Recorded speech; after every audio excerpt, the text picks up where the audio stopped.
Good evening everyone. थोड़ा सा technical issue था तो इसलिए आपका क्लास जो है वो थोड़ा लेट हुआ स्टार्ट होने में, है ना। Good evening everyone. First class है आप लोगों का एलन प्लस पे। कितने लोग इसमें से पहले जो है ऑनलाइन क्लास कर चुके हैं? Can raise your hand. कितने लोग पहले भी ऑलरेडी ऑनलाइन क्लास कर चुके हैं इस तरीके से? Okay, good, nice. तो इसमें आपके पास थोड़ा सा पहले हम बात करना चाहेंगे, पढ़ लेंगे उसके बाद में, है ना। तो बात करने के लिए ये है कि भाई कैसे हम लोग पढ़ेंगे और क्या क्या हमारा तरीका रहेगा पढ़ने का, ठीक है। उन सब पे हम पहले बात कर लेते हैं ताकि फिर बाद में हमें कुछ भी मतलब डिस्टरबेंस वगैरह ना हो, आप भी मेरी बात समझ पाए और मैं भी आपकी बात पूरी तरह समझ पाऊँ, ठीक है। और आज थोड़ा सा बड़ा तबीयत डाउन है मेरी, तो वॉइस हो सकता है थोड़ी लो आए आपके पास। अदरवाइज एक दो दिन में फिर वापस जैसे मैं ठीक होऊंगा तो आपको बढ़िया एनर्जी के साथ वापस दिखाई दूंगा, ठीक है। थोड़ा तबीयत डाउन है और पहली क्लास थी तो इसलिए मिस नहीं करना चाहता था, है ना।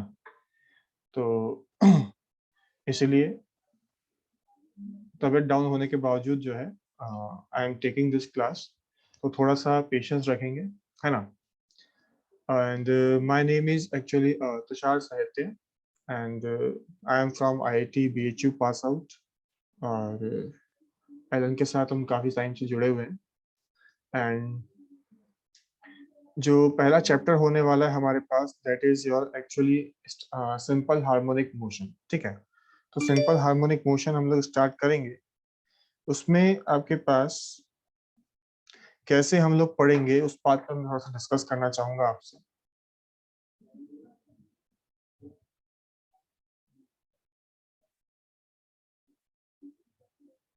देखिए, समझते चलते हैं साथ के साथ में, ठीक है ना। बेटा लो, आप हैंड लो कर सकते हैं प्लीज सभी लोग।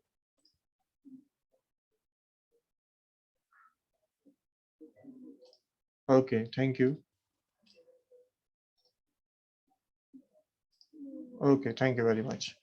तो यहाँ पे देखो बेटा, एक्चुअल में क्या होता है कि ऑनलाइन में आपके पास क्यूरीज बहुत ज्यादा होती हैं। सभी लोग जो है अपनी बात रखना चाहते हैं, अपनी बात पूछना चाहते हैं, ठीक है। होता क्या है कि कई बार एक छोटा सी मतलब गाइडलाइंस टाइप आप मान सकते हैं या थोड़ा सा इस तरह से मान सकते हैं कि अगर हम सभी फॉलो करेंगे तो हम सभी के लिए अच्छा होगा और अच्छे से हम चीजें समझ पाएंगे विद द टाइम बीइंग, मतलब टाइम को बहुत अच्छे से कंज्यूम करते हुए। तो बात ये समझनी है कि भाई स्टार्टिंग में जब मैं आपको पढ़ा रहा हूँ तो उस टाइम पे प्लीज अपना पेशेंस रखें, क्योंकि क्या होता है कि भाई हमारे पास चैट बॉक्स तो है ही सही, तो हमारी इच्छा होती है कि यार हम कुछ लिख दें, है ना। तो उस चीज पे अपन थोड़ा सा ध्यान रखें कि भाई आप जो है कितना ही मैसेज रखेंगे, अगर आपके मैसेज बहुत फास्ट आएंगे तो I will not able be to read it, ठीक है। दूसरी चीज ये है कि अगर आप जैसे मैं कोई भी चीज पढ़ा रहा हूँ तो please let me complete it. मैं जैसे ही उस चीज को कंप्लीट करूंगा I will take your doubts on it. मैं खुद ही पूछूंगा कि अगर आप किसी को डाउट है तो आप जो है अपने डाउट्स पूछ सकते हैं और मुझसे उन चीजों को क्लियर कर सकते हैं, ठीक है। और हो सकता है कि भाई जब एक आध दो लोग डाउट पूछेंगे तो हो सकता है कि उसमें ही बाकी लोगों के डाउट्स भी क्लियर होते जाए, राइट, है ना। तो इस चीज का जो है हम लोग थोड़ा सा ध्यान रखेंगे कि भाई आप जो है अगर बीच में बहुत सारे मैसेज करेंगे तो मेरा ध्यान जो है मैसेजेस की तरफ भी जाएगा और कहीं ना कहीं फिर वो पढ़ाने से ध्यान थोड़ा सा भटकेगा, तो फिर उसमें थोड़ी सी तकलीफ होती है मुझे पढ़ाने में, है ना। तो व्हेन आई एम टीचिंग थोड़ा सा आप पेशेंस रखें कि सर आपकी अपनी बात कंप्लीट कर चुके हैं, मैं अपनी बात कंप्लीट कर चुका हूँ। फिर आपको मौका देंगे कि भाई आपको अगर कोई डाउट है तो फिर आप वन बाय वन पूछेंगे। मैं उन चीजों का डाउट थोड़ा सा आंसर देने की जल्दी जल्दी कोशिश करूंगा, है ना। दूसरी चीज ये है कि जो पहला टॉपिक हम पढ़ने वाले हैं that is actually simple harmonic motion, ठीक है। चैप्टर का नाम है आपके पास सिंपल हार्मोनिक मोशन। इस चैप्टर के बारे में मैं आपसे थोड़ी सी बात करना चाहूंगा कि चैप्टर में आपके पास क्या क्या चीजें हैं और किस किस तरीके से हम लोग इसको समझेंगे, ठीक है। तो चैप्टर में बच्चे हमारे पास जो है बहुत सारी टर्म्स ऐसी हैं जो आप अपने जीवन में पहली बार सुन रहे होंगे। तो आपको उन टर्म्स को समझने में, उन टर्म्स का एक्चुअल मीनिंग समझने में हो सकता है समय लगे, but as you will get along with the 2 और 3 लेक्चर्स, आपको सभी टर्म्स का मीनिंग जो है मैं कोशिश करूंगा वन बाय वन अच्छे से समझ में आ जाए, ताकि आपको कोई तकलीफ ना हो, ठीक है। और इस चैप्टर में मेन बात यह है कि स्टार्टिंग के 2 से 3 लेक्चर तो आपको बहुत पेशेंस रखना पड़ता है। पेशेंस इसलिए कि भाई टर्म्स नहीं है हमारे लिए, टर्म्स नहीं है तो उनको समझने में कभी कभी हो सकता है कि समय लगे हमारे को। लेकिन जैसे जैसे हम विद टाइम इसमें एग्जांपल्स लेते जाएंगे तो एग्जांपल्स के साथ साथ आपको चीजें जो है वो क्लियर होती जाएंगी, ठीक है। दूसरी चीज ये है कि इस बार जो आपको शीटें मिली हैं, शीट्स मिल गई है बच्चे आप लोगों को, सॉफ्ट कॉपी तो मिल गया होगा आई थिंक, है ना। तो शीट्स में इस बार अच्छी बात यह है कि शीट्स को इस तरीके से डिजाइन किया गया है, जिसमें थ्योरी है। ऑनलाइन आपको शायद इस पर 11+ का मटेरियल मिल जाएगा डिजिटल मटेरियल में जाकर के।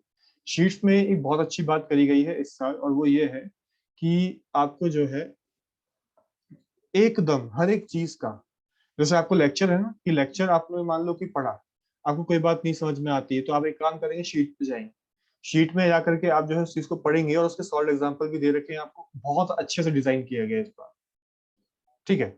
ओके, मैं पीडीएफ भी सेंड कर दूंगा इस क्लास के बाद में विद द मटेरियल, और जो नोट्स आते हैं, मतलब जो अपने नोट्स लिखते हैं उस नोट्स को भी मैं शेयर करूंगा, और उसके साथ में शीट भी शेयर कर दूंगा, ठीक है। तो इस चीज में ध्यान रखिएगा कि शीट बहुत अच्छे से डिजाइन करी गई है, इस बार की थ्योरी बहुत प्यारी है। और अगर आप खाली शीट भी पढ़ेंगे तो आपको लगेगा कि भाई आप जो है वन बाय वन पेज पलटेंगे तो पेज पे आपको दिखाई देगा कि अच्छा ये टॉपिक है, इसमें ये एग्जांपल्स है, ये टॉपिक है, ये एग्जांपल्स है, ये टॉपिक है, ये एग्जांपल्स है। सभी टर्म्स जो है आपको बहुत अच्छे से समझ में आती हैं, ठीक है। तो स्टार्ट करेंगे। स्टार्ट करने से पहले एक छोटी सी चीज कि इसमें आपकी चैप्टर्स हैं, थोड़ा सा अपन पेशेंस रखेंगे प्लीज, है ना बच्चे। बिना पेशेंस के इस चैप्टर को सीखना पॉसिबल नहीं है, ठीक। और क्योंकि आप जो है ऑनलाइन में है, सामने आप, मैं आपके सामने नहीं हूँ तो आप, मैं आपके फेस रीड नहीं कर सकता। तो मैं ये एक्सपेक्ट एक्सपेक्ट करूंगा कि भाई आपको डाउट होगा तो आप पेशेंस रखेंगे, फिर मैं पूछूंगा तो आप जो है उस चीज को अपना डाउट पूछेंगे और मैं उसको क्लियर करने की कोशिश करूंगा अच्छे से, ठीक है। तो थोड़ा सा इस चीज में आपकी हेल्प की जरूरत पड़ेगी स्टार्टिंग में मुझे, ठीक है ना। चलिए स्टार्ट करते हैं अब हम, ठीक है बच्चे। तो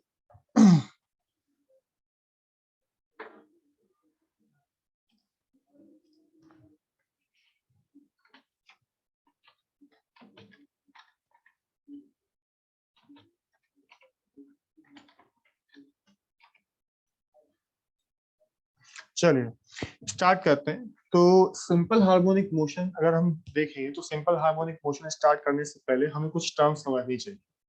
भी हम एक मोशन के बारे में पढ़ने वाले हैं, इस मोशन को हम जो है कैटेगराइज करने वाले हैं।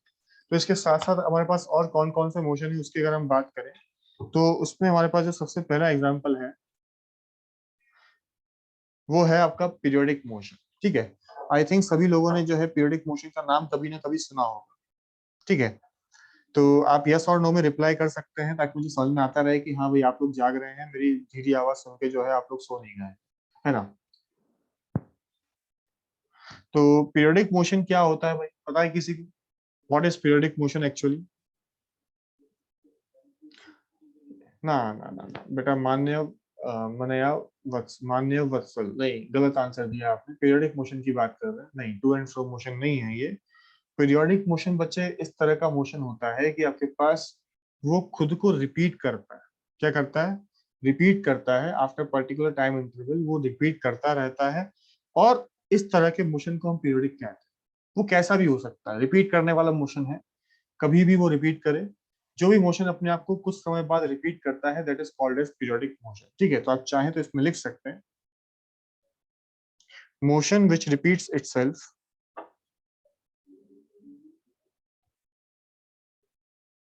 आप लोग साथ के साथ लिखते भी चलेंगे, है ना।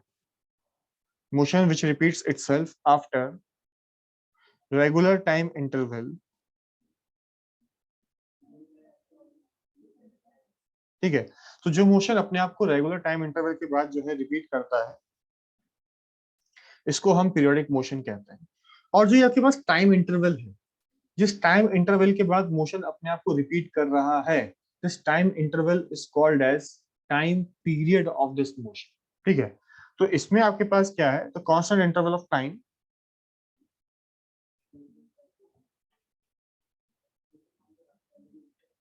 After which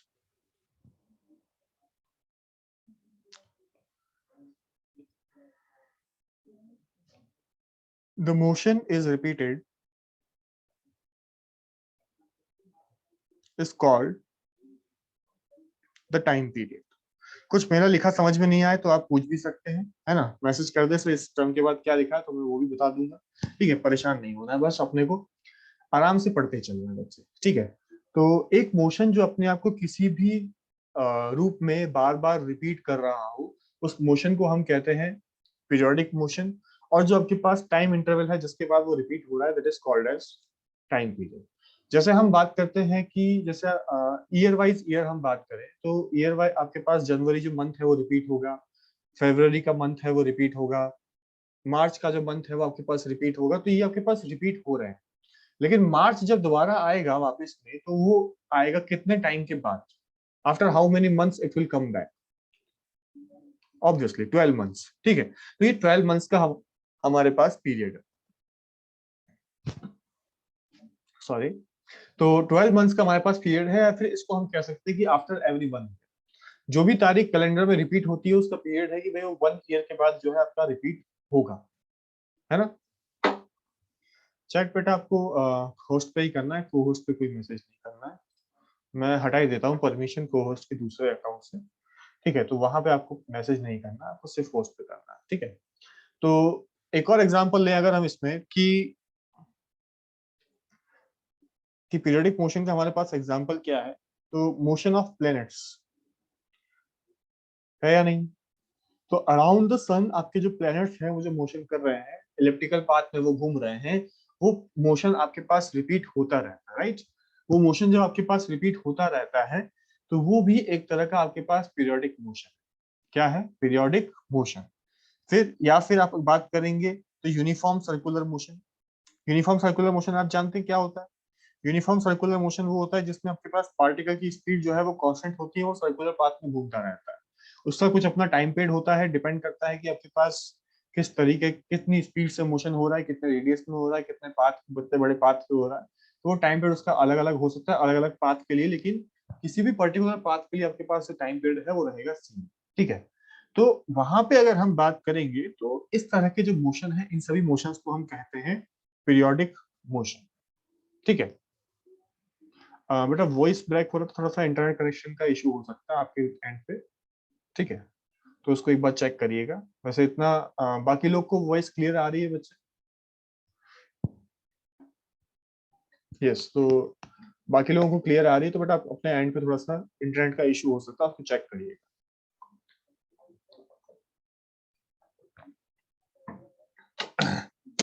okay, thank you. चलिए, पीरियोडिक मोशन के बाद जो हम यहाँ पे नेक्स्ट हेडिंग लिखने वाले हैं, दैट इज ऑसिलेटरी मोशन। क्या है ऑसिलेटरी मोशन। तो ऑसिलेटरी मोशन जो है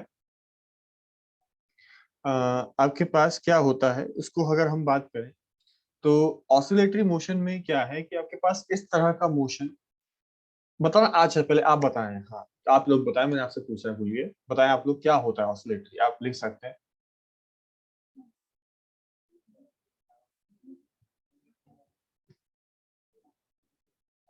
कॉन्स्टेंटली एक्सिलरेटेड मोशन जो है, सर्कुलर मोशन भी क्या पीरियोडिक मोशन है। बेटा सर्कुलर मोशन के दो पार्ट्स होते हैं, दो पार्ट ये होता है कि आपके पास हर सर्कुलर मोशन एक्सिलरेटेड तो होता ही है, लेकिन अगर उसकी स्पीड कांस्टेंट है, क्योंकि इस आपके पास डायरेक्शन चेंज हो रही है वेलोसिटी की, तो वो एक्सिलरेटेड तो वैसे भी है हर्षित, है ना। तो एक्सिलरेटेड तो है, लेकिन उसकी स्पीड चेंज हो रही है या नहीं हो रही है, तो पीरियोडिक और नॉन पीरियोडिक हम डिफाइन करेंगे। स्पीड चेंज नहीं हो रही है तो पीरियोडिक है, स्पीड चेंज हो रही है तो वो आपके पास नॉन पीरियोडिक है। ठीक है, चलिए। तो ऑसिलेटरी मोशन क्या होता है? ऑसिलेटरी मोशन आपके पास इस तरह का मोशन है जिसमें आपके पास पार्टिकल्स परफॉर्म्स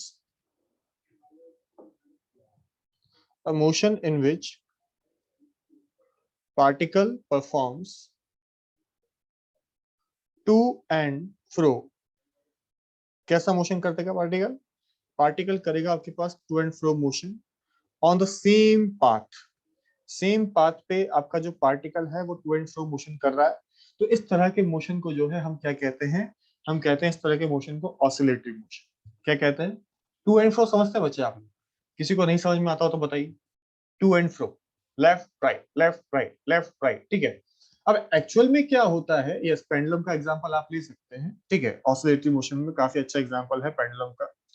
तो इसमें आपके पास टू एंड फ्रो में क्या होता है कि आपके पास जो पार्टिकल है वो दो पॉइंट्स के बीच में ऐसे ऐसे घूम रहा होता है, ठीक है। तो ये दो पॉइंट्स के बीच में जब इस तरह से घूम रहा होता है तो एक्चुअल में ये किसी पॉइंट के अबाउट या किसी पोजीशन के अबाउट कर रहा होता है मोशन, ठीक है। ये जो पोजीशन के अबाउट ये मोशन कर रहा होता है इसको बोलते हैं हम इसकी इक्विलिब्रियम पोजीशन। क्या बोलते हैं? इसको बोलते हैं हम इसकी इक्विलिब्रियम पोजीशन या फिर मीन पोजीशन। क्या बोलेंगे? इक्विलिब्रियम या फिर मीन पोजीशन इसको हम कहेंगे। तो किसी भी पोजीशन के अबाउट अगर आपके पास to and fro motion, left right इस तरह का मोशन हो रहा है और जिस पोजीशन के अबाउट हो रहा है उसको हम बोलेंगे मीन पोजीशन या फिर इक्विलिब्रियम पोजीशन।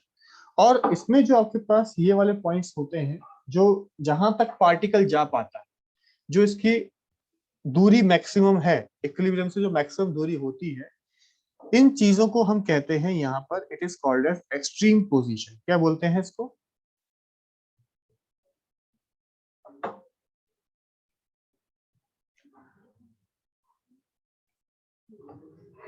ठीक है। तो एक्सट्रीम पोजीशन और मीन पोजीशन दो अलग अलग चीजें हैं। एक्सट्रीम पोजीशन वो है जहां तक पार्टिकल जा पाता है in its to and fro motion, जहां तक पार्टिकल जा पाता है उसको एक्सट्रीम्स कहते हैं। और जिस पोजीशन के अबाउट पार्टिकल आपका मोशन टू एंड फ्रो कर रहा होता है उसको हम यहाँ पर इक्विलिब्रियम पोजीशन कहते हैं। बात समझ में आ रही है? ठीक है, सात्विक पढ़ेंगे बेटा, ये टर्म्स भी पढ़ेंगे है ना। तो अभी हम सिर्फ एक आइडिया ले रहे हैं कि किस किस तरह के मोशन हमारे पास है। एक मोशन हो गया आपके पास पीरियोडिक और एक मोशन हो गया आपके पास ऑसिलेटरी, ठीक है। अब एक्चुअल में क्या होता है कि ऑसिलेटरी मोशन दुनिया में एक तरह के नहीं होते, काफी तरीके के होते हैं। दुनिया में जो ऑसिलेटरी मोशन है वो काफी तरीके के होते हैं, अलग अलग प्रकार के मोशन हो सकते हैं।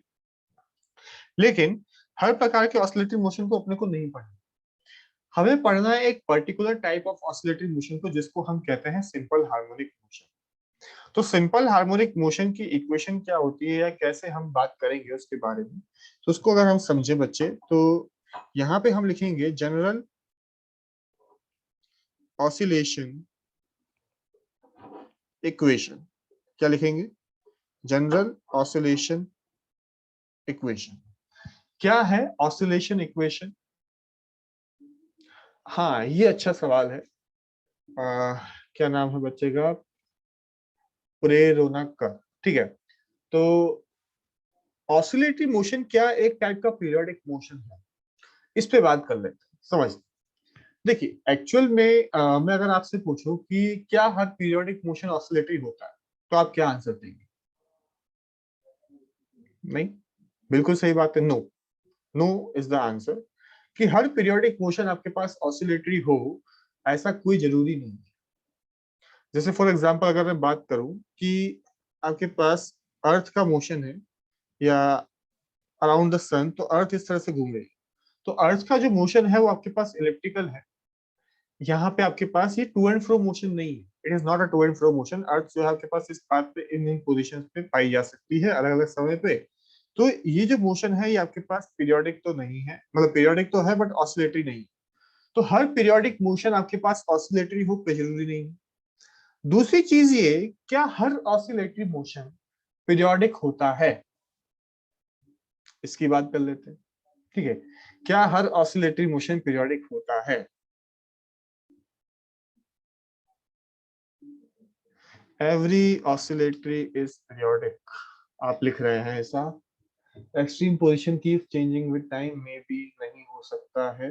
Yes, that is the correct answer. कि एक्चुअल में क्या होता है कि ऑसिलेटरी में हम जो पढ़ते हैं, हम आइडियल केसेस पढ़ते हैं बच्चे। इस चीज को समझिए, आप प्लीज समझिए, ठीक है। मैं आपके आंसर देख चुका हूं।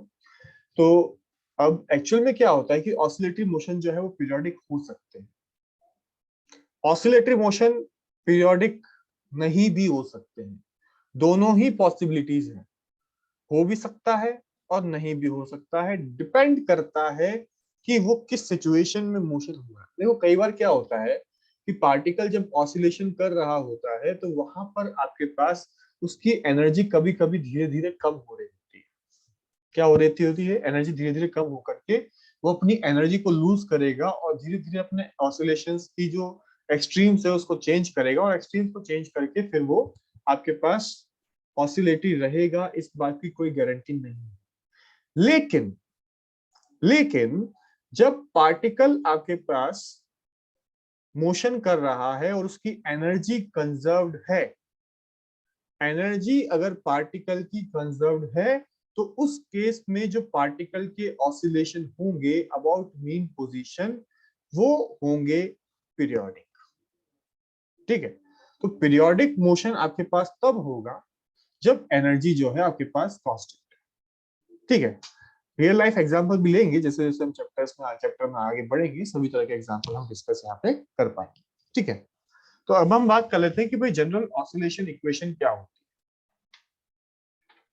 नहीं बेटा रामकृष्ण, ये गलत बात है जो आप लिख रहे हैं कि speed is changing in oscillation so it is not periodic. No, ऐसा नहीं होता, ऐसा नहीं है। ये बिल्कुल गलत स्टेटमेंट है। स्पीड चेंज हो रही है तभी तो वो कहीं जाके रुक रहा है। भाई स्पीड चेंज नहीं हो रही होती, मेरी बात समझिए, कि अगर आपके पास ये पार्टिकल है, ये ऑसिलेशन कर रहा है, ये यहाँ से यहाँ तक गया, तो यहाँ जाके रुका ना और रुक के वापस आया, और रुक के वापस आया तो यानी कि इसकी स्पीड पहले कम हुई फिर बड़ी हुई होगी। यस और नो? पहले आपके पास कम हुई फिर बड़ी, तो ये अगर स्पीड चेंज नहीं हो रही तो रुकता ही का है। तो ऑसिलेटरी मोशन में स्पीड चेंज होगी बट इट डजंट मींस कि वो पीरियोडिक नहीं है। ठीक है। तो अपने इस तरह के कंसेप्शंस डेवलप ना करें कि ऐसा कुछ हो सकता है या नहीं हो सकता, प्लीज सुनते चलिए। ठीक है ना। आगे अगर हम बात करें जनरल ऑसिलेशन इक्वेशन, तो वैसे जनरल ऑसिलेशन इक्वेशन जो है आपके पास होती है इस तरह, F is equal to minus k x to the power n. सुनिएगा ध्यान से, F equal to minus k x to the power n. त्र्यंबक we will take it later, जब हम आगे बात करेंगे इस तरह के एग्जांपल्स भी हम लेंगे। ठीक है, पहले हम समझ लेते हैं कि ऑसिलेटरी है क्या, पीरियोडिक है क्या, एसएचएम क्या है, सब बातें आएंगी बच्चे। ठीक है। तो एफ इज इक्वल टू, या जस्ट इनपुट, ये बिल्कुल सही बोला आपने सारांश, कि अभी हम सिर्फ जो है इनपुट लें, प्रोसेसिंग ना करें प्लीज, है ना। तो f is equal to minus k x to the power n. इसमें अगर आपके पास n की वैल्यू 1 2, सॉरी 1 2 नहीं, n की वैल्यू 1 3 5 7 इस तरह की अगर है, आपके पास कोई वेरिएबल फोर्स है इस तरह का, और वहां पे अगर n की वैल्यू 1 3 5 7 इस तरह की मतलब ऑड नंबर्स है, तो आपके पास ऑसिलेटरी मोशन आपको मिल सकता है। क्या मिल सकता है? Oscillatory motion.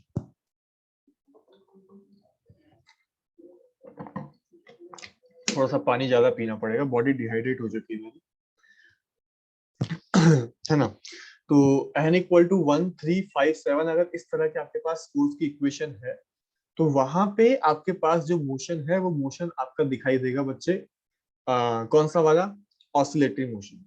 क्यों हम इसमें इवन पावर्स नहीं ले रहे हैं? हमने इसमें कहीं पर भी इवन पावर्स नहीं ली है, उसकी बात समझते हैं क्यों हम इवन पावर्स कंसिडर नहीं कर रहे हैं। ठीक है, चलिए समझते हैं इसको।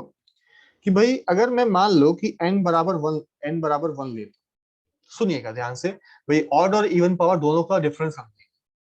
तो f is equal to minus k x मेरे पास फोर्स आता है, राइट? यस और नो? ठीक है ना। तो f equal to minus k x अगर मेरे पास फोर्स आता है, तो अगर मेरी पोजीशन जो है मान लो x बराबर 0 लिखता हूं, तो x बराबर 0 पे फोर्स क्या मिलेगा? 0 मिलेगा या नहीं मिलेगा? अगर मैं मान लीजिए कि x greater than 0, let's say x equal to +5 या कुछ भी, x इक्वल टू +2 मान लीजिए, कुछ भी, पॉजिटिव साइड में हूं x बराबर 0 के, तो यहाँ पे जो फोर्स है वो क्या मिलेगा, F is equal to minus k into two. इस फोर्स को देखिए, ये फोर्स है किस तरफ, ये जो आपने फोर्स लिखा है F is equal to minus k into two, इस फोर्स की डायरेक्शन पे कंसंट्रेट कीजिए। इस फोर्स की जो डायरेक्शन है वो इस तरफ, negative means towards x equal to 0, है या नहीं, है ना। तो it is towards negative x axis. अगर मान लीजिए कि मैं यहाँ पे कहीं पे x बराबर -2 पे, तो x बराबर -2 पे जो फोर्स होगा that will be in the equal to F is equal to k into two, है या नहीं। तो आप ये देख पा रहे हैं कि अगर मैं F equal to minus k x की पावर 1 लिखता हूं, तो x की पावर 1 लिखने पे आपके पास क्या हो रहा है कि x इक्वल टू 0 के एक तरफ, यानी कि जो हमारे पास एक पोजीशन है जिसको हम मीन पोजीशन कहते हैं, मीन पोजीशन मतलब ये होता है कि जहां पे आपके पास फोर्स 0 है एक्चुअली, ठीक है। तो इस चीज को समझिए कि आपके पास जब आप पॉजिटिव साइड में है तो फोर्स नेगेटिव में है। ये फोर्स क्या चाहता है कि भाई अगर आपका पार्टिकल यहाँ है तो इधर आ जाए, और अगर आपका पार्टिकल यहाँ है तो फोर्स चाहता है ये इधर आ जाए, ठीक है। तो ये इस तरीके का फोर्स है कि पार्टिकल को हमेशा इस तरफ लाना चाहता है, और ये आपको लाना चाहता है टुवर्ड्स मीन पोजीशन। यस, बिल्कुल स्प्रिंग जैसा फोर्स है, ठीक है। मान लीजिए कि अगर ये n इक्वल टू 1 की जगह हम बोलते कि नहीं भाई मैं तो n इक्वल टू 2 लेके चेक करना चाहता हूं, मैं बिल्कुल चेक कर सकता हूं, ठीक है। अगर मैं n इक्वल टू 2 लेके चेक करना चाहता हूं, तो फोर्स क्या हो जाएगा मेरे पास, F is equal to minus k x square. अब स्क्वायर में पता है फर्क क्या होगा, कि अगर आप x इक्वल टू प्लस 2 पे हैं तो फोर्स आ जाएगा F equal to minus k into 4, और अगर आप x इक्वल टू -2 पे हैं बच्चे, तो फोर्स क्या आ जाएगा आपके पास, F equal to k into 4 with minus sign, still minus sign आएगा, आएगा या नहीं आएगा। तो यहाँ पे आप देख पा रहे हैं कि पार्टिकल जो है वो आपके पास लेफ्ट हो या राइट हो, फोर्स ने अपनी डायरेक्शन चेंज नहीं करी, फोर्स हमेशा एक ही डायरेक्शन में लग रहा है इस केस में। यस, बोलिए, है ना। भाई मान लीजिए कि आपका पार्टिकल जो है किसी इंस्टेंट पे आपका पार्टिकल यहाँ है, पार्टिकल यहाँ है तो इस पे फोर्स जो है क्या वो इस तरफ आ गया, और फोर्स अगर इस तरफ आ गया तो क्या ये पार्टिकल दोबारा x इक्वल टू 0 पर आ सकता है क्या, बताइए। आ ही नहीं पाएगा, क्यों, भाई फोर्स चाहता है तुम हमारे साथ चलो, तुम जहां जा रहे हो चलते रहो। तो इस वाले केस में ये जो फोर्स है, ये फोर्स पार्टिकल को वापस अपनी मीन पोजीशन पे नहीं ला सकता है, और मीन पोजीशन पे आपके पास ये पार्टिकल सिर्फ और सिर्फ तभी ला सकता है जब आपके पास x की पावर जो है वो ऑड है, क्योंकि x ऑड की पावर में जो है आपके पास अगर x की वैल्यू पॉजिटिव है तो वैल्यू पॉजिटिव आएगी, नेगेटिव है तो नेगेटिव आएगी। इवन में क्या हो रहा है कि आपके पास x की पावर अगर इवन है तो फोर्स अपनी डायरेक्शन चेंज नहीं कर रहा है, और फोर्स अगर डायरेक्शन चेंज नहीं कर रहा तो उससे हमें नुकसान है। नुकसान क्या है कि पार्टिकल वापस अपनी मीन पोजीशन पे नहीं आ पाता, ठीक है। तो इस बात को समझेंगे कि आपके पास ये जो रिस्टोरिंग नेचर है फोर्स का, ये तभी पॉसिबल है जब फोर्स आपके पास टुवर्ड्स मीन पोजीशन लग रहा हो। बात समझ में आ रही है, अरे बोलो, ठीक है, गेटिंग इट। क्यों हम इवन पावर्स के बारे में डिस्कस कर रहे हैं, क्यों हम इवन पावर्स के बारे में डिस्कस नहीं कर रहे हैं, हम ऑड पावर्स के बारे में क्यों डिस्कस कर रहे हैं, इन चीजों को समझते चलिएगा, ठीक है। अब यहां तक बच्चे अगर किसी को कोई डाउट हो तो आप अपना हैंड रेज कर सकते हैं, मैं आपको अनम्यूट करूंगा और अनम्यूट करके आपके डाउट्स लेकर के मैं आगे बढ़ूंगा बात को, ठीक है। यहाँ तक आपको कोई दिक्कत है किसी को, तो मैं सुनने के लिए ईयरफोन लगा रहा हूँ, तो किसी को अगर कोई डाउट है तो आप प्लीज हैंड रेज करिए, मैं डाउट क्लियर करूंगा, फिर अपन आगे बढ़ते हैं, हम बात करेंगे आगे सिंपल हार्मोनिक मोशन। जिसको डाउट हो वो हैंड रेज करिए, आराम से बात करेंगे, डाउट सॉल्व करेंगे।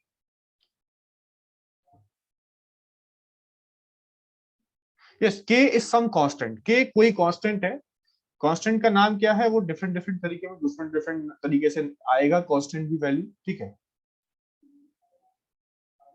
If energy is conserve then it's always periodic motion, yes, oscillatory motion में जब आपके पास एनर्जी कंजर्व रहेगी तो वो पीरियोडिक रहेगा। ओके, हर्षित जैन कुछ पूछना चाहते हैं, इनसे बात कर लेते हैं। Hello, good evening sir. हाँ, गुड इवनिंग। सर, जो जनरल ऑसिलेटरी मोशन है सर, इसमें स्पीड तो कांस्टेंट नहीं रह रही है, तो ये पीरियोडिक मोशन कैसे हुआ फिर? बेटा, स्पीड कांस्टेंट होने का क्या कारण है कि हम स्पीड कांस्टेंट को ही पीरियोडिक कहें? सर, वरना रिपीट कैसे करेगा वो अपने आप को? बेस रिपीट ऐसे करेगा ना, जैसे मान लीजिए ये पार्टिकल है, ये पार्टिकल यहाँ से चलना शुरू हुआ, यहाँ जाके रुक गया, रुक के वापस आएगा। भाई एक छोटा सा एग्जांपल लेता हूँ, आपने वो देखा है बच्चे, पेंडुलम देखा, पेंडुलम? यस। जैसे अच्छा चलो, मेरे पास एक चार्जर है, इस चार्जर से मैं आपको थोड़ा सा दिखा सकता हूँ। देखिए मान लीजिए कि पेंडुलम है, इसको मैं यहाँ से यहाँ ले गया, दिख रहा है आपको? थोड़ा सा क्या बैकग्राउंड व्हाइट है तो इसलिए हो सकता है ना दिखाई दे रहा हो बहुत क्लियरली, लेकिन दिख शायद अब दिख रहा है। Yes sir. अब मैंने मान लो कि इसको यहाँ से रिलीज किया, गया आया, गया आया, रिपीट हो रहा है ना? वे रिपीट हो रहा है कि नहीं हो रहा? भाई ये इधर यस। गया था, वापस आ गया, यस और नो? तो मोशन जो है आपका रिपीट तो हो रहा है, तो ऑसिलेटरी तो है, टू एंड फ्रो मोशन हो रहा है आपके पास। तो मोशन आपके पास जो है वो ऑसिलेटरी है, और ये मोशन पीरियोडिक भी होता है। तभी तो पेंडुलम क्लॉक जो होती है, जो अपने अपने शहर में आपने कभी देखा होगा, पुराने इलाके में घंटाघर वगैरह लगे होते हैं जिसमें बहुत बड़ी क्लॉक लगी होती है, तो वहां पे आपके पास इस तरह की चीजें आपको दिखाई देंगी, घड़ी, इस तरह की घड़ी आपको दिखाई देगी जो पेंडुलम पे काम करती है। Yes sir. तो मोशन पीरियोडिक भी है और ऑसिलेटरी भी है, और हर समय पे स्पीड सेम नहीं है। अगर स्पीड सेम होती तो भैया ये एक तरफ ही चलता जाता, वापस नहीं आता, ओके सर। है ना? Yes sir.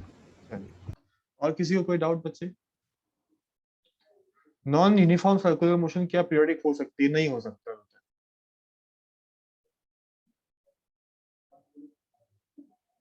ऑसिलेटरी फोर्सेस हमेशा सेंट्रल होंगे? नहीं।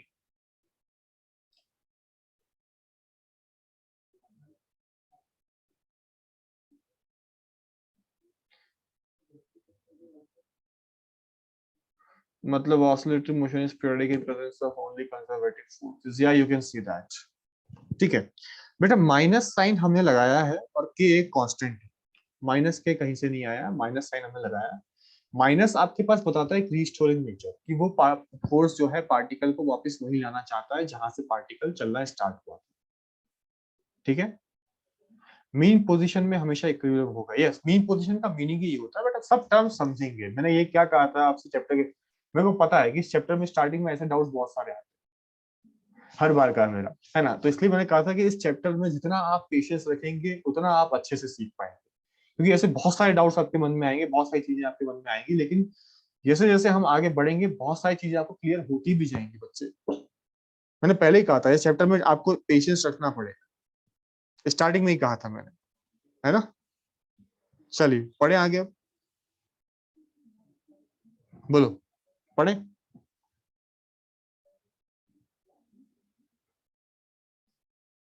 चलिए, अब अगर हम बात करें यहाँ पे, तो जो सिंपल हार्मोनिक मोशन है, simple harmonic motion is a case of,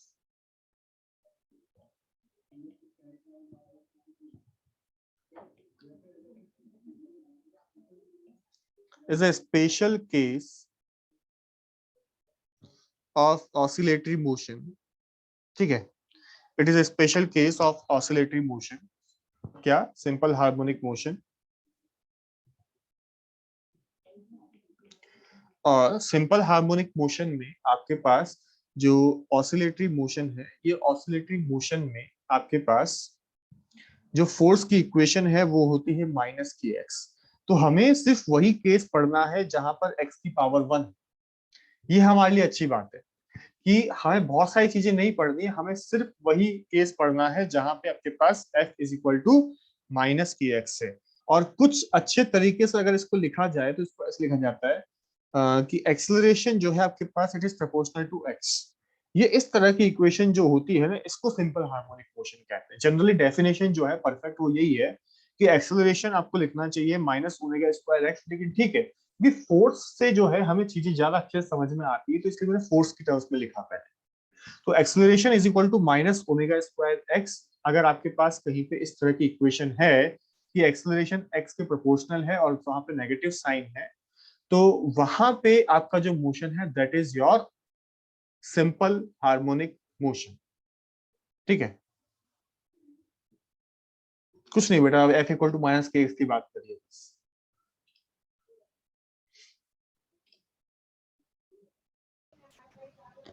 hello, excuse me sir. हाँ बेटा बोलिए। सर वो इवन पावर वाला कॉन्सेप्ट नहीं समझ में। कौन सा वाला?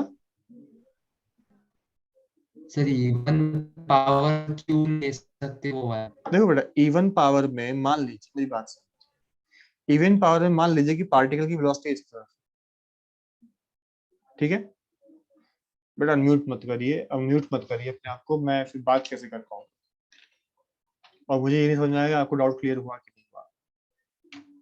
देखिए समझिए कि यहाँ पे आपके पास ये वेलोसिटी ऐसी है, तो ये फोर्स वेलोसिटी के अपोजिट है ना, है या नहीं है? हाँ तो ये इसको वापस ले आएगा, सर। इसको पकड़ के वापस ले आएगा फोर्स, ठीक है। लेकिन इधर की तरफ अगर पार्टिकल है यस तो सर। इसकी वेलोसिटी और फोर्स जो है वो सेम डायरेक्शन है, और वेलोसिटी और फोर्स सेम डायरेक्शन का मतलब है कि इसकी वेलोसिटी भी इधर है और एक्सेलरेशन भी इधर है, कि ये पार्टिकल कभी वापस आ सकता है? नहीं सर। नहीं आ पाएगा ना, तो इसलिए हम इस वाले केस को ऑसिलेटरी कह ही नहीं सकते, या आप कह सकते हैं कि इस केस में आपको ऑसिलेशंस मिलेंगे ही नहीं। हाँ सर ठीक है, समझ ओके। गया सर। तो हाँ बेटा, ओमेगा इसमें एक स्पेशल चीज है, वो again I am saying please have patience about that. ठीक है, omega is something special thing, सब मिलेगा आपको, सीखने को सब मिलेगा, है ना।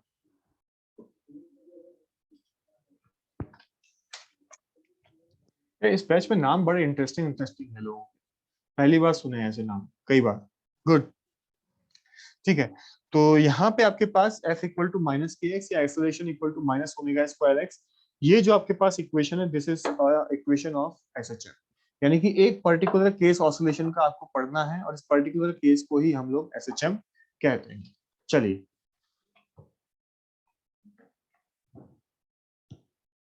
बेटा प्लीज पेशेंस,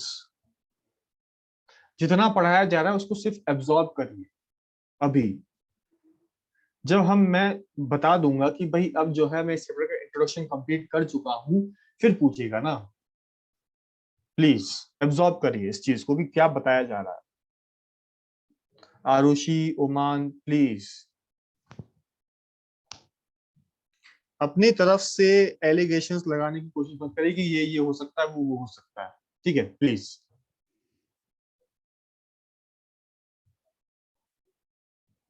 हाँ, ओमान का क्वेश्चन थोड़ा सही है कि सर एन चेंज होने से क्या फर्क पड़ता है? बेटा बहुत फर्क पड़ता है। एन की वैल्यू 1 है तो F equal to minus k x है, F equal to minus k x cube है, F equal to minus k x की पावर 5 है। इन सभी के जो सॉल्यूशंस आएंगे वो सेम नहीं है, these are the different conditions, different forces, तो इनकी जो इफेक्ट हैं वो भी अलग अलग आएंगे, बहुत फर्क पड़ता है इससे, ठीक है।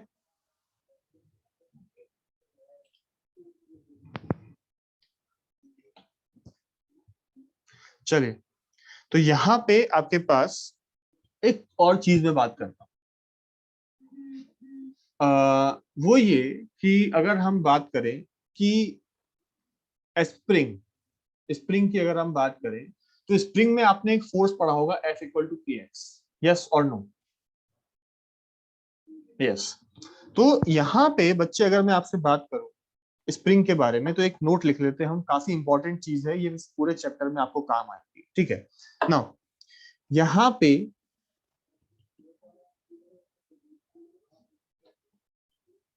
ये एक ब्लॉक है, क्या है? ब्लॉक। अगर मैं इस ब्लॉक को रिलीज करूं, या मान लेते हैं कि इक्विलिब्रियम पोजीशन में है, तो क्या इस कंडीशन में जो स्प्रिंग है वो कुछ ना कुछ खींची रहेगी? स्प्रिंग में कुछ ना कुछ एक्सटेंशन तो होगा ही, सही ना इस टाइम? यस, बिल्कुल सही बात है। तो एक्चुअल में क्या है कि आपके पास, मान लेता हूं कि ये स्प्रिंग की नेचुरल लेंथ, मान सकता हूं this is the natural length of spring, ठीक है। अब नेचुरल लाइन से कुछ ना कुछ डिस्टेंस खींचा रहेगा, इस डिस्टेंस को मैं कह देता हूं लेट्स से एक्स नॉट। और इस पोजीशन पे अगर मैं इस ब्लॉक का एफबीडी बनाऊं तो नीचे की फोर्स क्या आएगा आपके पास, mg। ऊपर फोर्स आएगा आपके पास kx नॉट, ठीक है।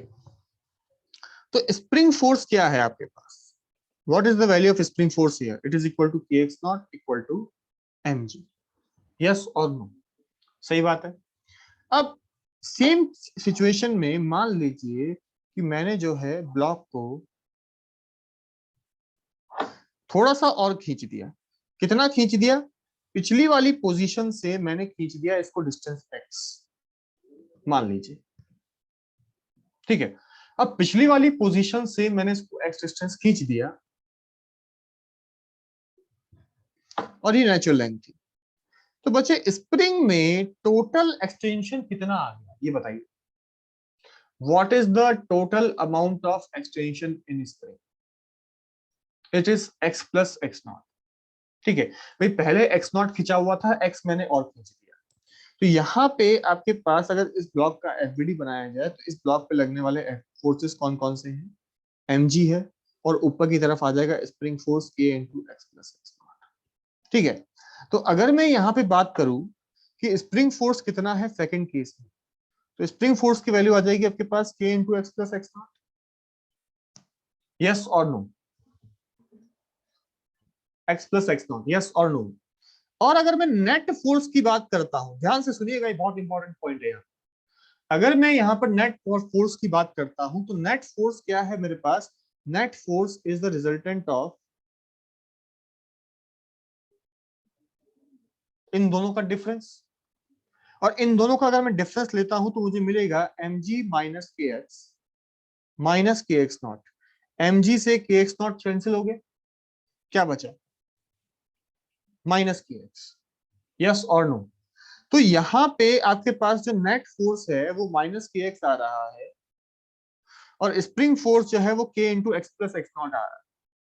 तो पहली चीज तो ये कि हमें ये समझ लेना चाहिए कि स्प्रिंग फोर्स में जो एक्स होता है और नेट फोर्स हम जो लिखते हैं ये आपके पास एसएचएम का फोर्स है, क्योंकि इसमें एसएचएम होता है, ये आप मान के चलिए, मैं बता रहा हूं तो मान लीजिए, है ना, कि यहाँ पे आपको जो है एसएचएम मिलेगा, बिल्कुल मिलेगा।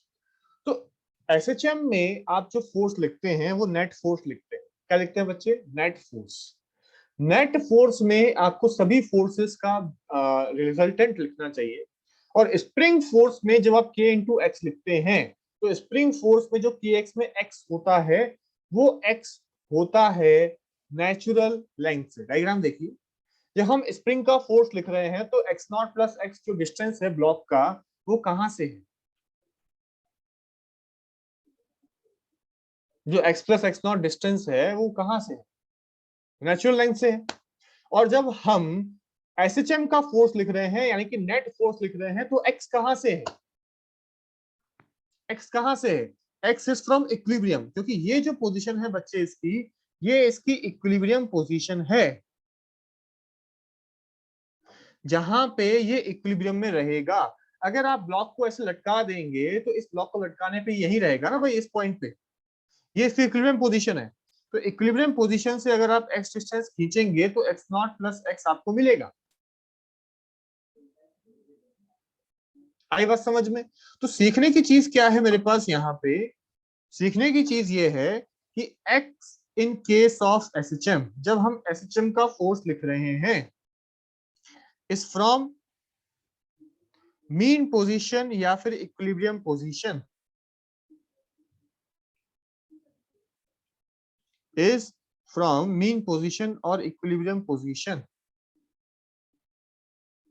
And in case of spring, spring के केस में ये फोर्स कहां से होता है, it is from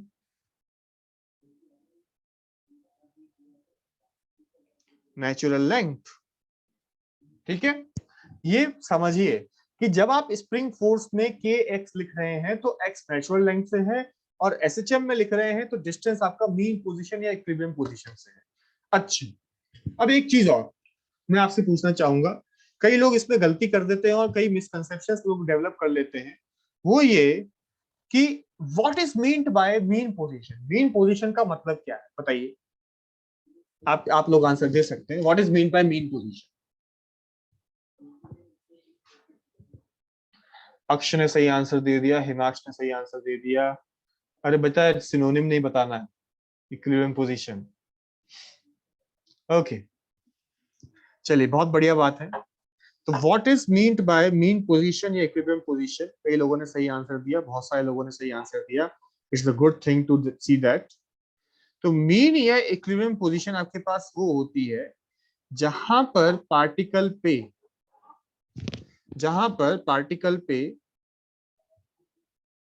net force 0 है। जहां पे नहीं बेटा, ये थोड़ा सा जो है मुझे अच्छा लगा देख करके, एक गलत आंसर। एक बच्चे ने आंसर लिखा है कि सर ओरिजिन x बराबर 0 को हम लोग मीन पोजीशन कहते हैं। नहीं, ऐसा कोई जरूरी नहीं। मीन पोजीशन कहीं भी हो सकती है, लेकिन वहां पे एक चीज जो है वो सेम रहेगी, वो ये है कि पार्टिकल पे नेट फोर्स 0 होना चाहिए।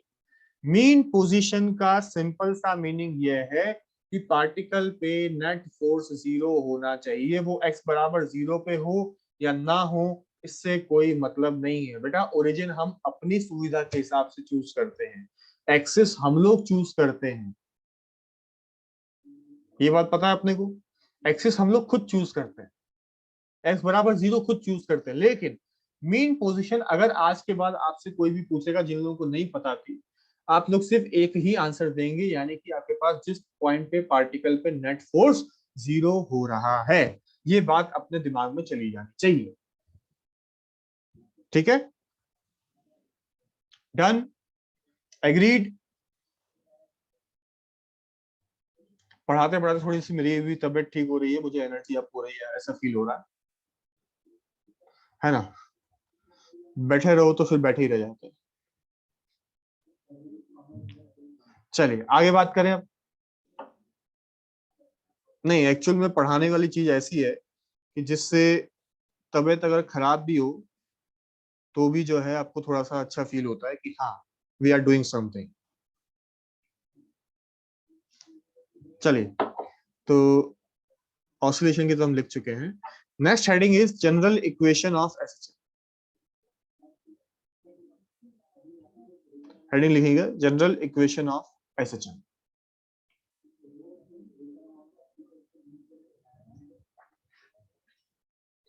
स्क्रीन फ्रीज हो गया है बच्चे।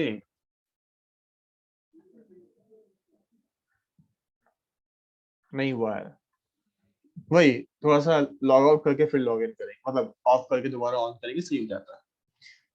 ओके, चलिए देखिए एक्चुअल में क्या है आपके पास कि भाई अगर हम बात करें,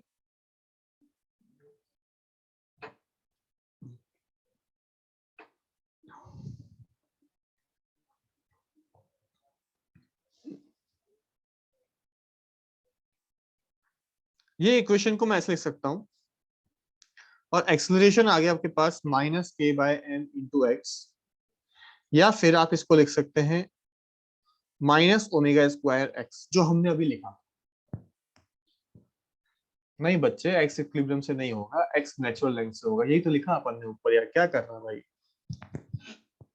ऐसे काम ना करो यार, दिल को दुख पहुंचता है। अभी साफ साफ लिखा अपन ने ऊपर कि एक्स इक्विलिब्रियम से नहीं है, स्प्रिंग में नेचुरल लेंथ से। प्लीज कान खुले रखें, आंखें खुली रखें, ठीक है?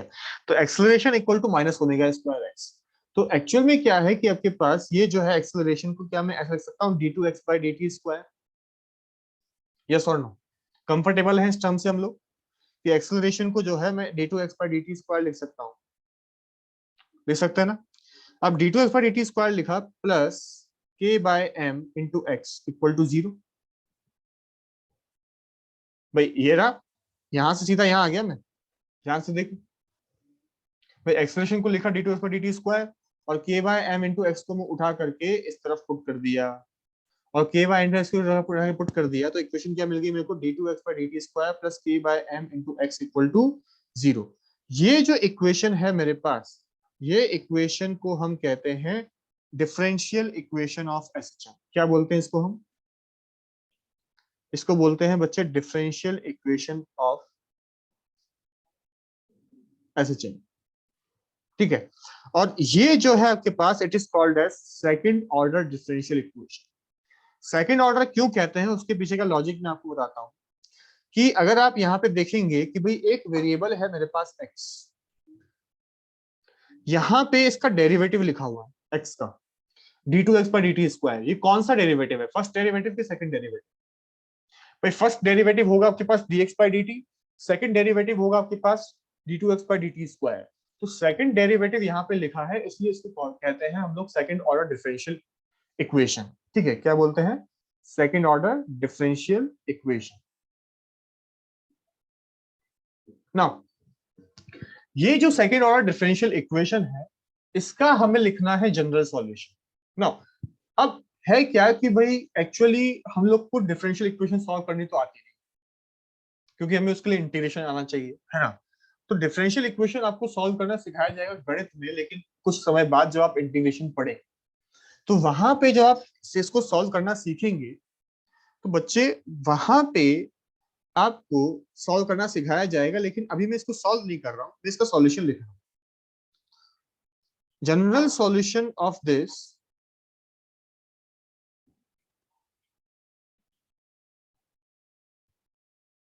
डिफरेंशियल इक्वेशन, इस इक्वेशन का जो जनरल सॉल्यूशन है वो क्या है, इसकी अगर हम बात करें तो इस इक्वेशन का जनरल सॉल्यूशन है x equal to a sine omega T plus five. ध्यान से देखिए क्या लिखा मैंने, x equal to a sine omega T plus five. ध्यान से देखिए, अब एक्चुअल में ये इक्वेशन में खुद में बहुत सारे वेरिएबल्स हैं, है ना। इस इक्वेशन में आपके पास खुद में बहुत सारे वेरिएबल्स हैं, तो यहाँ पे हर वेरिएबल के बारे में हमें समझना पड़ेगा, हर वेरिएबल के बारे में हमें समझना पड़ेगा। और हर वेरिएबल को हम समझेंगे लेकिन वन बाय वन।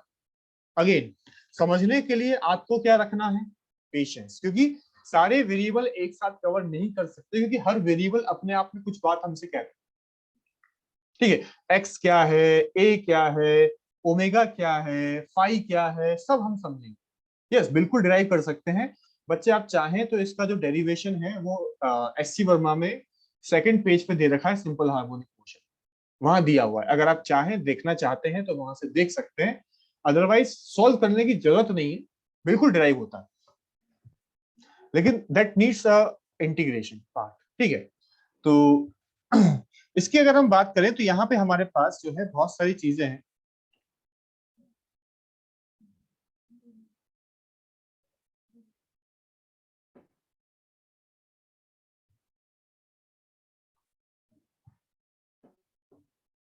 सभी टर्म्स को हमें समझना पड़ेगा, लेकिन वन बाय वन समझेंगे, ठीक है।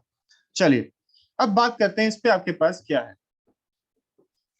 ये जो जनरल इक्वेशन है, प्रोजेक्टाइल वाले एनालॉजी से नहीं बेटा, नहीं नहीं नहीं नहीं, बिल्कुल नहीं, ऐसे काम नहीं करना है आपको, ठीक है।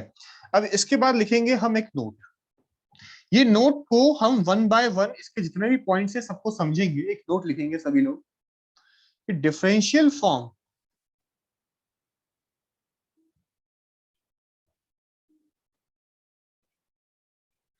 of SHM is general equation of infinite SHM। भाई आप किसी भी SHM को दो बार डिराइव करेंगे, डिफरेंशिएट करेंगे तो आपको वही मिलेगा, ठीक है। To write down the equation of a particular SHM, we should know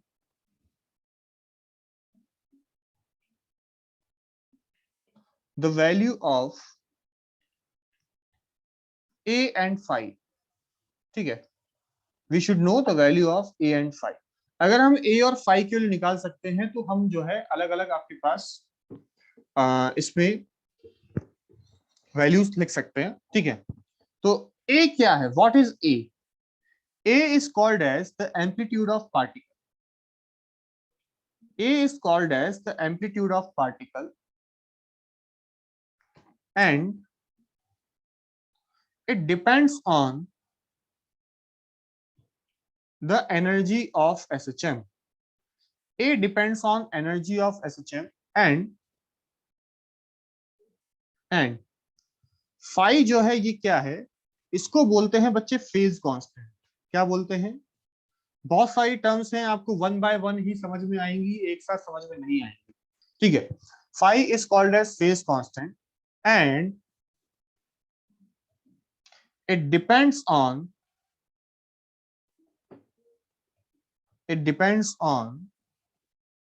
the position of particle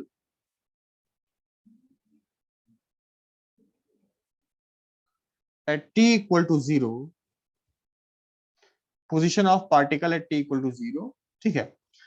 तो एक्चुअल में हमारे पास दो चीजें हैं कि a क्या है, एम्पलीट्यूड, फाई क्या है, फेज कांस्टेंट, और जो ओमेगा है आपके पास, ओमेगा है आपके पास root k by m.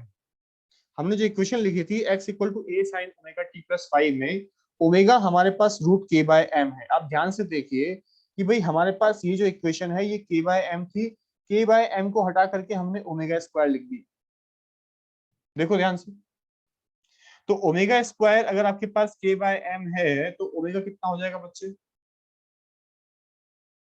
Root k by m. Yes और नो, है ना? तो ओमेगा आपके पास रूट k बाय m है, और ओमेगा से हम लोग टाइम पीरियड निकालते हैं, और टाइम पीरियड आता है आपके पास 2 पाई बाय ओमेगा, यानी कि t equal to 2 pi root m by k. ठीक है. t equal to 2 pi root m by k. Omega की वैल्यू अगर आप पुट करेंगे तो ये आएगा.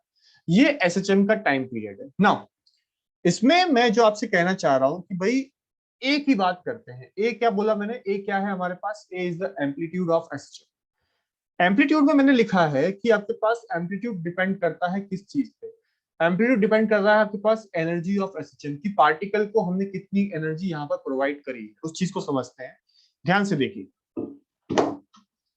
भाई, मेरे पास एक और यही चार्जर है. अभी देखिए ध्यान से. इस चार्जर को मैं हिट करता हूं. क्या करता हूं? मैं हिट करता हूं. तो इस चार्जर को अगर मैं हिट करता हूं तो देखो मैंने इसको धीरे से हिट किया, कम डिस्टेंस गया, थोड़ा सा और हिट किया, बहुत डिस्टेंस गया, गया या नहीं गया? तो एक्चुअल में व्हाट इज एम्पलीट्यूड? एम्पलीट्यूड आपके पास वो डिस्टेंस है जो पार्टिकल इक्विलिब्रियम पोजीशन से मैक्सिमम दूरी जाता है. एम्पलीट्यूड मेरे पास वो डिस्टेंस है जो पार्टिकल इक्विलिब्रियम पोजीशन से मैक्सिमम दूरी तक जा पाता है.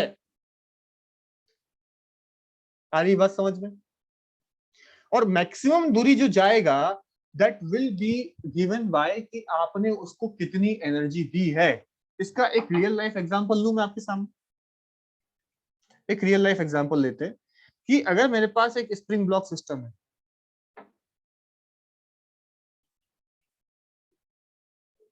मान लीजिए इस स्प्रिंग ब्लॉक सिस्टम में अगर मैं इस ब्लॉक को वेलोसिटी देता हूं, अगर मैं इस ब्लॉक को वेलोसिटी 10 मीटर पर सेकंड दूं, और इस ब्लॉक को मैं सेकंड केस में वेलोसिटी 20 मीटर पर सेकंड दूं, किस केस में ये ज्यादा दूरी तक जा पाएगा बताइए? इन विच केस ये ज्यादा दूरी तक जा पाएगा? ऑब्वियसली बात है 20 मीटर पर सेकंड. तो क्या जब मैंने इसको 20 मीटर पर सेकंड की वेलोसिटी दी, क्या मैंने इसको ज्यादा काइनेटिक एनर्जी दी? यस और नो? ज्यादा काइनेटिक एनर्जी देने का मतलब मैंने इसको जो है एम्पलीट्यूड ज्यादा दिया, क्योंकि ये यहां से 10 मीटर पर सेकंड में मान लीजिए कि यहां तक जा पाता है, तो 20 मीटर सेकंड में ये यहां तक जा पाएगा. तो ये जो डिस्टेंस मेरे पास निकल के आया that is my amplitude. A1 case 1 में और A2 केस 2 में. आई बात समझ में? तो एम्पलीट्यूड जो है आपके पास ये एक्चुअल में इस चीज पर डिपेंड करता है कि हमारे पास पार्टिकल जो है वो t बराबर 0 पर का सॉरी, हमारे पास जो पार्टिकल है उसकी एनर्जी है कितनी. ज्यादा एनर्जी मतलब ज्यादा एम्पलीट्यूड, कम एनर्जी कम एम्पलीट्यूड. आई बात समझ में? यस और नो?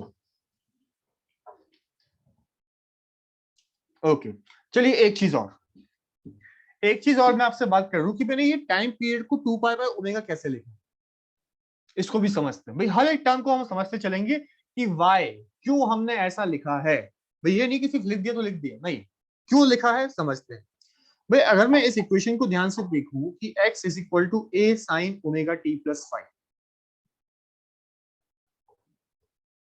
ये साइन का ग्राफ है। अगर मैं x वर्सेस t ग्राफ बनाऊं तो क्या मेरे पास साइन का ग्राफ बनेगा? बोलो, अगर मैं x वर्सेस t ग्राफ बनाऊं तो क्या मेरे पास साइन का ग्राफ बनेगा? यस और नो, बोलो। साइन का ग्राफ जो है अपने आप को रिपीट करता है, साइन का ग्राफ अपने आप को रिपीट करता है बच्चे। अगर ये आपके पास 0 है तो ये एंगल कितना होगा? 2 पाई होगा या नहीं होगा? बोलो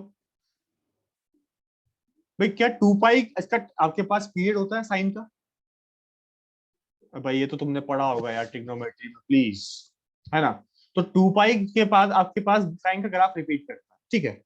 तो एक्चुअल में अगर मैं साइन के अंदर की चीज देखूं यहाँ पे, तो साइन के अंदर क्या लिखा हुआ है? Omega T plus five.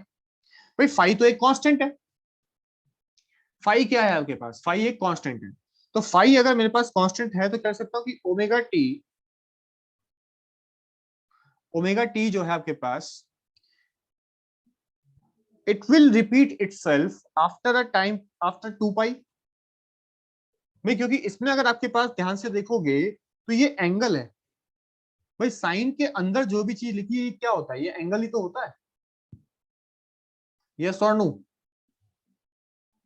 भाई साइन के अंदर कोई भी क्वांटिटी लिखी तो एंगल है, और ये ओमेगा टी का जो आपके पास एंगल है ये 2 पाई के बाद रिपीट करेगा।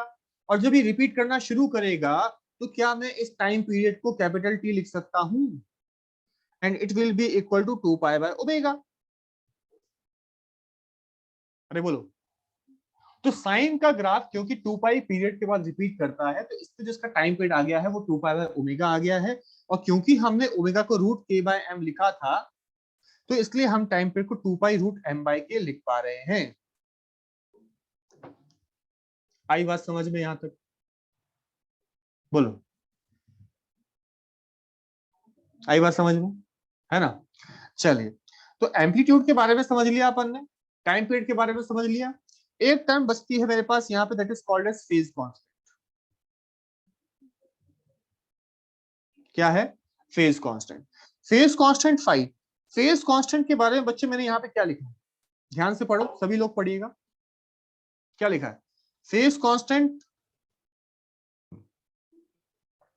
It depends on the position of particle at t equal to 0, yes और no? It depends on position of particle at t equal to 0। ठीक है, ध्यान से देखिएगा कि अगर मैं इस इक्वेशन को लिखूं कि x is equal to A sine omega T plus five,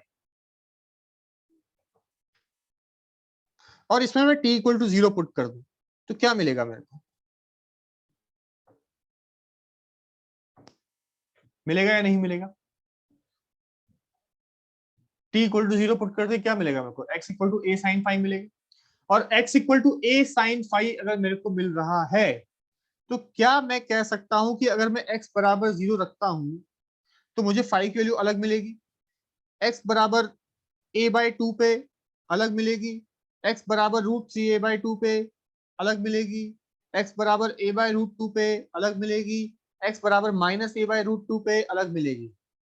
बोलो, तो फाइव की जो वैल्यू है आपके पास वो डिपेंड करता है कि पार्टिकल था कहां पे।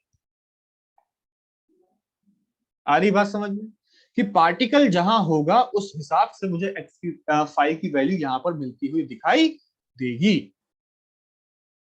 गेटिंग इट और नॉट? ठीक है, तो आज हमने क्या सीखा उसको मैं एक बार थोड़ा सा समराइज कर देता हूं आपके सामने। हमने ये सीखा कि भाई हमारे पास पीरियोडिक मोशन क्या होता है। पीरियोडिक मोशन में मैंने आपको बताया कि भाई आपके पास जो पार्टिकल है वो अपने मोशन को रिपीट कर रहा है। क्या कर रहा है? रिपीट कर रहा है। अब रिपीट करने के लिए वो जो मोशन है वो ऑसिलेटरी हो भी सकता है और नहीं भी हो सकता है। ठीक है, हर पीरियोडिक मोशन ऑसिलेटरी हो कोई जरूरी नहीं है। हर ऑसिलेटरी मोशन पीरियोडिक हो कुछ जरूरी नहीं है, लेकिन जब एनर्जी कांस्टेंट रहती है तो oscillatory motion will be periodic for us. आई बात समझ में, है ना। फिर हमने सीखा कि भाई हमारे पास जो ऑसिलेशन की इक्वेशन है, वो ऑसिलेशन की इक्वेशन मेरे पास क्या आ रही है। ऑसिलेशन की इक्वेशन आई बच्चे मेरे पास कि F is equal to minus k x to the power n. इसमें हम इवन पावर्स क्यों नहीं लेते हैं? इवन पावर्स हम लोग इसलिए नहीं लेते हैं क्योंकि इवन पावर्स में पार्टिकल मीन पोजीशन पे हमेशा नहीं आता, वो भाग जाता है, ठीक है। ऑड पावर्स में पार्टिकल हमेशा मीन पोजीशन या इक्विलिब्रियम पोजीशन की तरफ आता है। And what is meant by equilibrium position? Mean position या इक्विलिब्रियम पोजीशन का मीनिंग क्या है हमारे लिए? वो ये है कि पार्टिकल पे नेट फोर्स वहां पे जीरो होना चाहिए, ठीक है। तो जो इंपॉर्टेंट पॉइंट्स मैं लास्ट में रिपीट करते जा रहा हूँ, ठीक है। फिर इसके बाद हमने देखा कि भाई F equal to minus k x हमारे पास एक स्पेशल केस है ऑसिलेशन का, जो सबसे सिंपल चीज है, ठीक है। तो y और x आपके पास जो है सबसे सॉरी जो f equal to minus k x एकदम सिंपल चीज है, जिसपे x की पावर जो है आपके पास 1 है। यहाँ पे आपके पास एक्सेलरेशन को हम माइनस ओमेगा स्क्वायर एक्स लिख सकते हैं। और फिर हमने सीखा कि भाई स्प्रिंग फोर्स भी तो F इक्वल टू के एक्स ही होता है, तो वो F इक्वल टू के एक्स यहाँ से अलग कैसे है? तो हमने ये देखा कि भाई स्प्रिंग फोर्स पे जब आप के एक्स लिखते हैं तो x कहाँ से लेते हैं? नहीं बच्चे, देखो ध्यान से,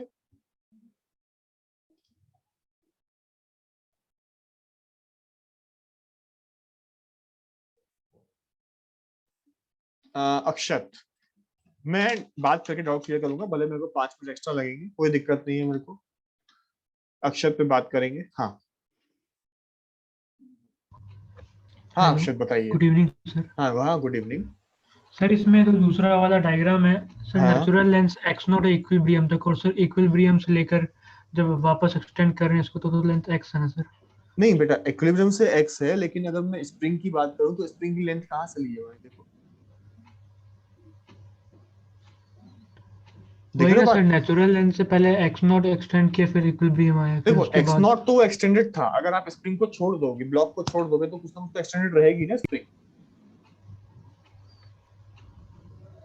तो x नॉट तो आपके पास पहले से एक्सटेंडेड था, वो x नॉट तो था ही सही ना।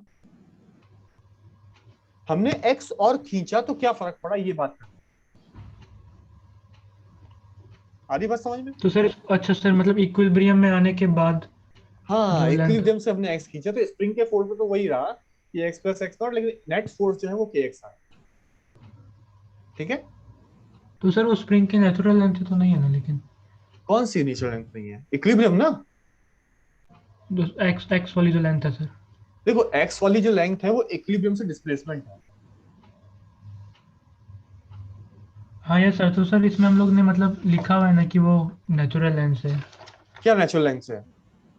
In case of spring sir, it is from natural length जो x length है। हाँ x in case of esteem is from mean position and in case of spring it is from natural length. सही बात है। देखो spring का force क्या लिखा मैंने? स्प्रिंग का फोर्स हम लिखते हैं ना F इक्वल टू के एक्स, यस सर। तो इसमें x के लिए क्या लिखी मैंने? देखो ध्यान से, x plus x not sir. तो x प्लस एक्स नॉट कहाँ से है? नेचुरल लेंथ से कि मीन से? अच्छा मतलब ये x sir x plus x not है टोटल। हाँ बिल्कुल, ठीक है, getting it. Okay sir. Okay, next doubt है मेरे पास चंदन कुमार का, थोड़ा सा सही डाउट लग रहा है मेरे को, आई विल टेक इट। हाँ चंदन बेटा बताइए। सर वो एक्सीलरेशन को omega square minus omega square कहाँ से लेते देखो एक्चुअल में क्या हो रहा है ना कि जब हम इसका जनरल सॉल्यूशन लिखते हैं बच्चे, तो जनरल सॉल्यूशन में हमारे पास ये आता है, एक्चुअली सॉल्व होकर के आता है। जब हम सॉल्व करते हैं, आप इसका एचसीएफ हम अगर प्रूफ देखेंगे तो ये सॉल्व होके आता है ऐसा, ठीक है। बात समझना ध्यान से, सुनिएगा पहले, ये ऐसा सॉल्व होकर के आता है। जब ये सॉल्व होकर के ऐसा आया तो मुझे ये दिखा कि भाई ये चीज रिपीट तो इसी से होगी, और जब कोई चीज रिपीट होती है तो वहां पे हम इसको जो है टाइम पीरियड की बात करते हैं। और क्योंकि हम लोगों ने काफी जगह पे टाइम पीरियड का फॉर्मूला 2 पाई बाय ओमेगा लिखा है, भाई सर्कुलर मोशन में भी जो आपके पार्टिकल जो है ओमेगा से मूव होता है, तो टाइम पीरियड का फॉर्मूला 2 पाई बाय ओमेगा से लिखा है कि नहीं लिखा? तो हमने इस पूरी क्वांटिटी को जो है ओमेगा से रिप्लेस किया, बात समझ में आई? तो इसीलिए हमने k बाय m को ओमेगा स्क्वायर लिख दिया, क्योंकि वो निकल के ऐसा आता है। रिपीटेशन जो है वो ओमेगा के हिसाब से होगा, ठीक है?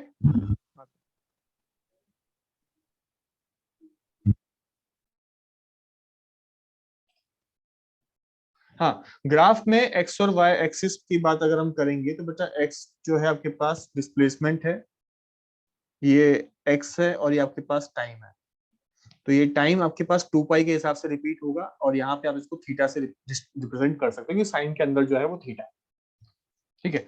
What is second order differential equation? बेटा ये जो इक्वेशन है आपके पास d2x by dt square plus k by m into x, इसको हम सेकंड ऑर्डर डिफरेंशियल इक्वेशन कहते हैं, क्योंकि ये आपके पास x का डेरिवेटिव लिखा है और डेरिवेटिव सेकंड ऑर्डर का है, इसलिए सेकंड ऑर्डर डिफरेंशियल इक्वेशन कह रहा है, ठीक है शिवम? किसी और को कोई डाउट है तो आप प्लीज हैंड रेस करिएगा, ठीक है? किसी को डाउट है तो हैंड रेस करिएगा, इस पे बात करेंगे।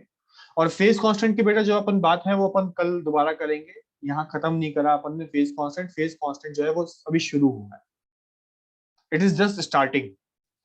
हम फेज कांस्टेंट निकालना सीखेंगे, तो उसके लिए परेशान ना हो, वो मेरी जिम्मेदारी है पूरी की फेज कांस्टेंट आपको मैं क्लियर कराऊं,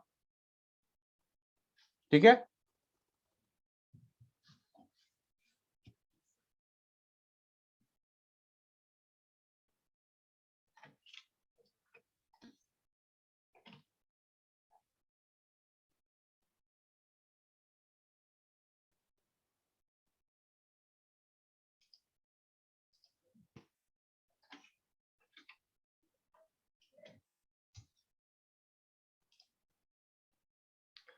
ओके,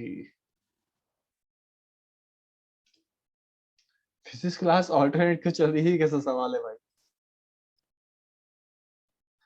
वही तो इक्विलिब्रियम पोजीशन हुई। ओके, शिरीष का डाउट लेते हैं भाई। जिन आपकी नेक्स्ट क्लास है, जो लोग लीव करना चाहते हैं वो कर सकते हैं, मैं सिर्फ डाउट लेने के लिए बैठा हूँ। नहीं, आज कोई हेलो, होमवर्क नहीं है। हाँ बच्चे बोलो। Good evening sir. Good evening. Sir आपने वहाँ पे जो स्टेटमेंट लिखा है नेचुरल लेंथ वहाँ पर, तो हाँ, वही तो इक्विलिब्रियम पोजीशन हुई ना स्प्रिंग के केस में? नहीं बेटा, एक्चुअल में यहाँ पे देखो नेचुरल लेंथ जो है स्प्रिंग की वो यहाँ है, और इक्विलिब्रियम पोजीशन ये है पार्टिकल की, सेम नहीं है। तो सर नीचे स्टेटमेंट में it is from natural length, तो उसका मतलब क्या हुआ? भाई जब आप स्प्रिंग का फोर्स लिखते हो तो स्प्रिंग का फोर्स अपन पहले ये सीखे थे भाई, kx लिखते हैं। तो स्प्रिंग का फोर्स जब आप kx लिखोगे तो x कहीं से तो मेजर करोगे, यस सर। वो x कहाँ से मेजर करना है वो लिखना है। x मेजर करना है नेचुरल लेंथ से।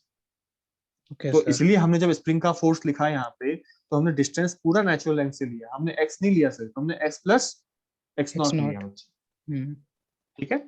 Yes, thank you sir. Okay, thank you. चलिए मिलते हैं फिर अगली क्लास में, और इसको हम आगे डिस्कस करेंगे।